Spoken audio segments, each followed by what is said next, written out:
Hello बच्चों, हम लोग इस वीडियो में फोर्थ वीडियो में जो टॉपिक डिस्कस करेंगे उनमें पहला है टेम्परेचर कोफिशिएंट, दूसरा रहेगा एक्टिवेशन एनर्जी, तीसरा रहेगा कॉलिजन थ्योरी। तो सबसे पहले फर्स्ट टॉपिक है टेम्परेचर कोफिशिएंट।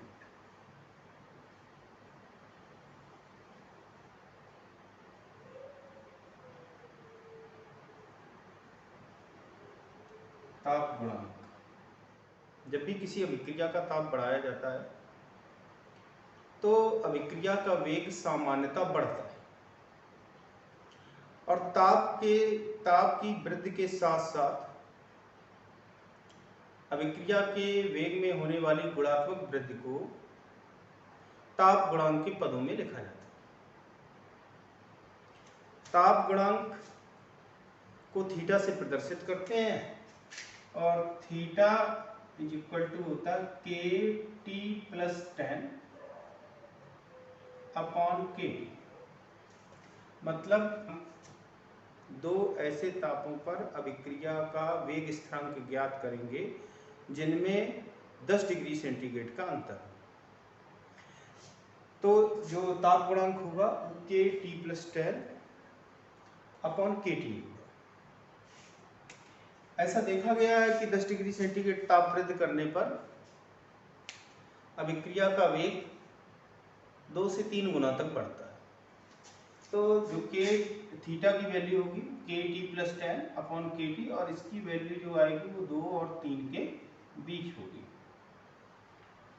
ताप गुणांक का प्रयोगात्मक मान ज्ञात करने के लिए 25 डिग्री सेंटीग्रेड और 35 डिग्री सेंटीग्रेड पर वेग स्थिरांक ज्ञात करते हैं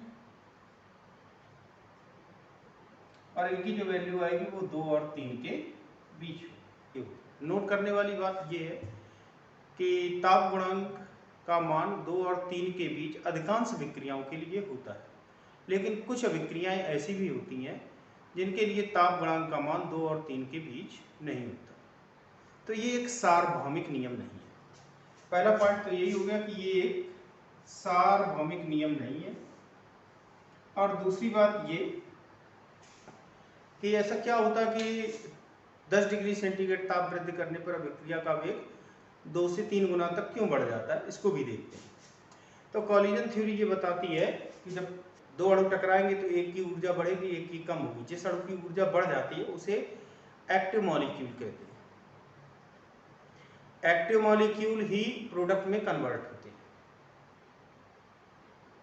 प्रत्येक 10 डिग्री सेंटीग्रेड ताप वृद्धि करने पर एक्टिव मॉलिक्यूल्स का अंश 2 से 3 गुना तक बढ़ता है। मैक्सवेल ने बताया था कि अगर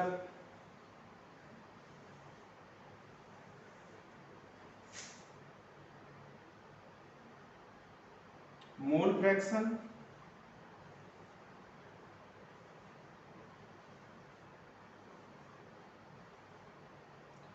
और काइनेटिक एनर्जी में अगर ग्राफ खींचेंगे तो T डिग्री सेंटीग्रेड पर ग्राफ इस तरीके से मिलेगा और T प्लस 10 डिग्री सेंटीग्रेड पर ग्राफ इस तरीके से मिलेगा। अगर ये एक्टिवेशन एनर्जी है तो सक्रिय अणुओं का अंश 2 से 3 गुना तक बढ़ जाएगा और जब सक्रिय अणुओं का अंश 2 से 3 गुना बढ़ जाएगा तो अभिक्रिया का वेग भी 2 से 3 गुना तक बढ़ जाता है। तो ये रहा टेम्परेचर कोफिशिएंट के बारे में, ताप गुणांक के बारे में मैंने बताया। अब हम लोग अगले टॉपिक की बात करते हैं और अगला टॉपिक है एक्टिवेशन एनर्जी।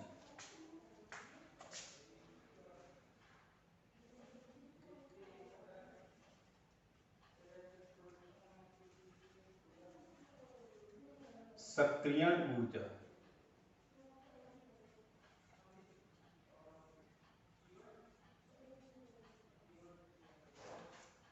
जब भी कोई अभिक्रिया चलती है तो उसमें अवकारक उत्पाद में परिवर्तित होते हैं और अवकारक डायरेक्ट उत्पाद में परिवर्तित नहीं होते।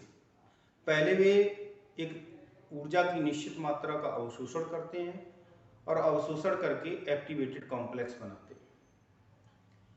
सक्रियण यौगिक कहते हैं उसे।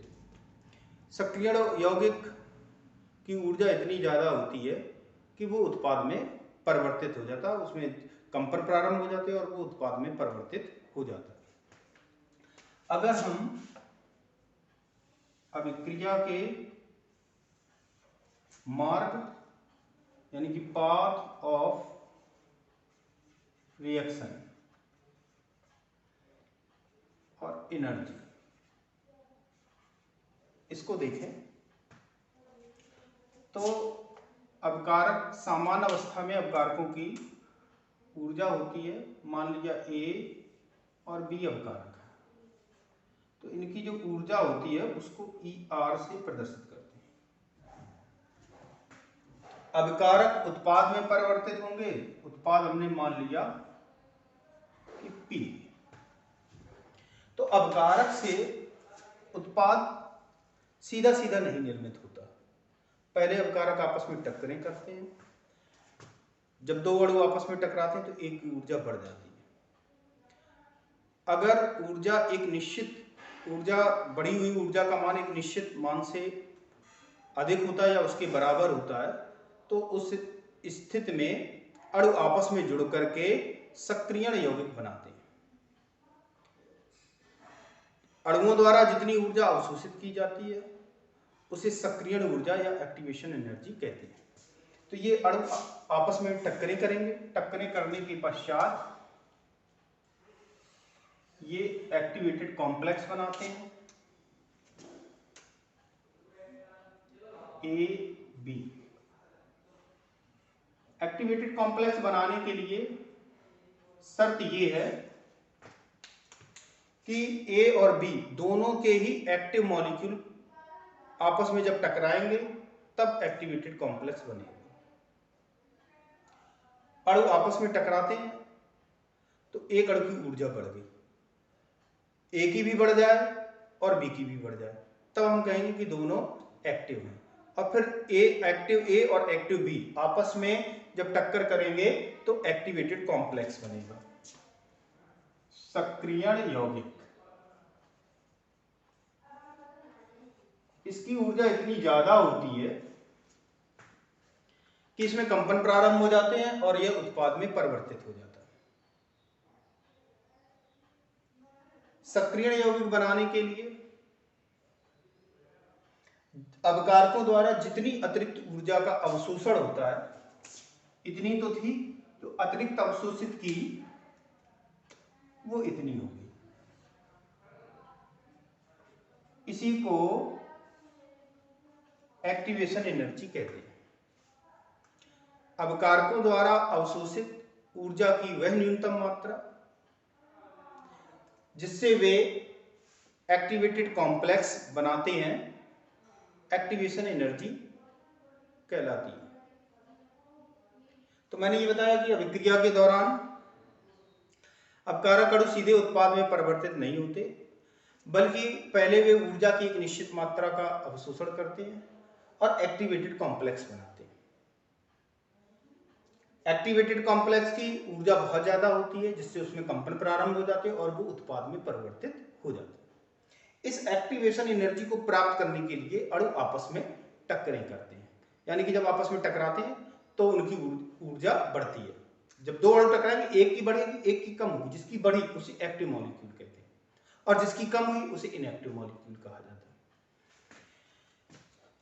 अब जो इसके बाद जो पॉइंट नोट करने वाला है वो ये है, पहली चीज तो हमने यही बताई कि एक्टिवेशन एनर्जी या सक्रियण ऊर्जा टक्करों के फलस्वरूप प्राप्त होती है। दूसरी चीज जो है वो है ऊर्जा रोधक या एनर्जी बैरियर कहते हैं उसे।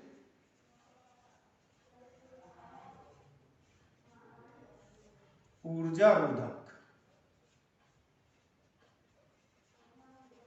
ऊर्जा रोधक का मतलब प्रत्येक अभिक्रिया के लिए ऊर्जा का एक निश्चित मान होता है जब अभिकारक अणुओं की ऊर्जा उसके बराबर या उससे ज्यादा होती तभी एक्टिवेटेड कॉम्प्लेक्स बनता है। अगर उससे कम रहेगी तो एक्टिवेटेड कॉम्प्लेक्स नहीं बनेगा। इस निश्चित मान को ऊर्जा रोधक कहा जाता है। यानी कि ऊर्जा रोधक ऊर्जा की वह न्यूनतम मात्रा होती है जिसे ग्रहण करके अभिकारक अणु एक्टिवेटेड कॉम्प्लेक्स बना लेते हैं, सक्रिय यौगिक बना लेते हैं, वो कहलाती है एनर्जी बैरियर। तो एनर्जी बैरियर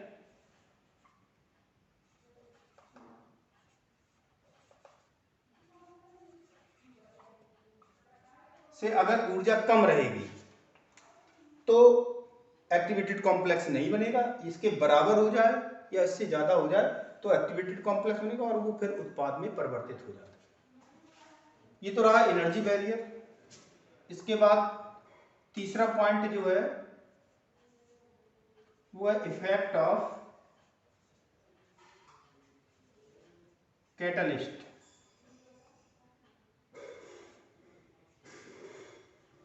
उत्प्रेरक का प्रभाव।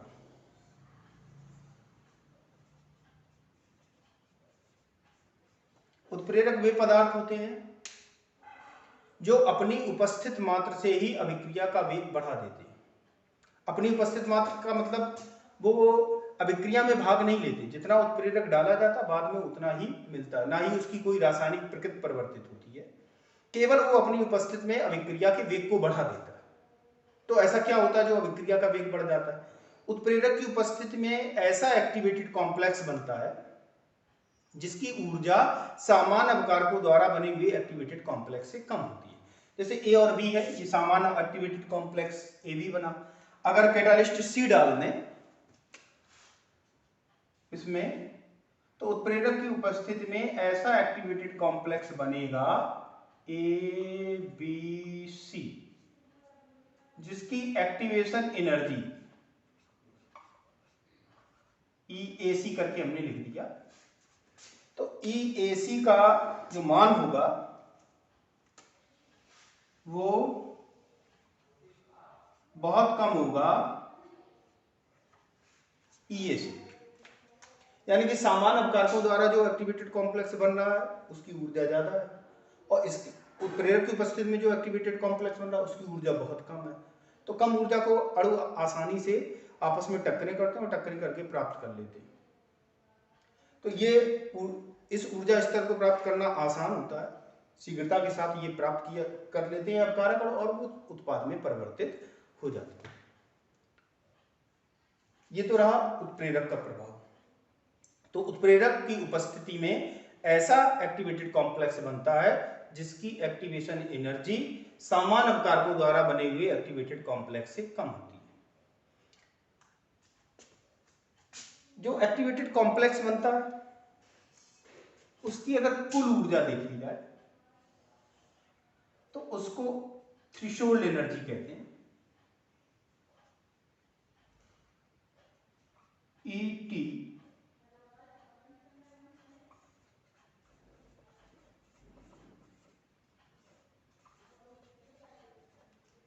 विल बी इक्वल टू, अब ET की अगर वैल्यू देखेंगे तो ER और प्लस EA, इतनी तो पहले से थी, इतनी टक्करों से अवशोषित की, तो जो कुल ऊर्जा ET है वो बराबर हो जाएगी EA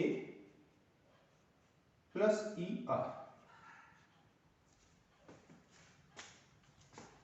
अब हम लोग नेक्स्ट पॉइंट पे आते हैं और नेक्स्ट पॉइंट है अरेनियस इक्वेशन। एक वैज्ञानिक थे अरेनियस, उन्होंने अभिक्रिया के वेग और एक्टिवेशन एनर्जी यानी सक्रियण ऊर्जा के बीच संबंध स्थापित किया। उस संबंध को अरेनियस इक्वेशन कहते हैं। इन्होंने बताया कि अभिक्रिया का वेग स्थिरांक K इज इक्वल टू होता है EA into E raise to power minus EA upon RT। इसमें K रेट कांस्टेंट है, A को प्री एक्सपोनेंशियल फैक्टर या अर्हेनियस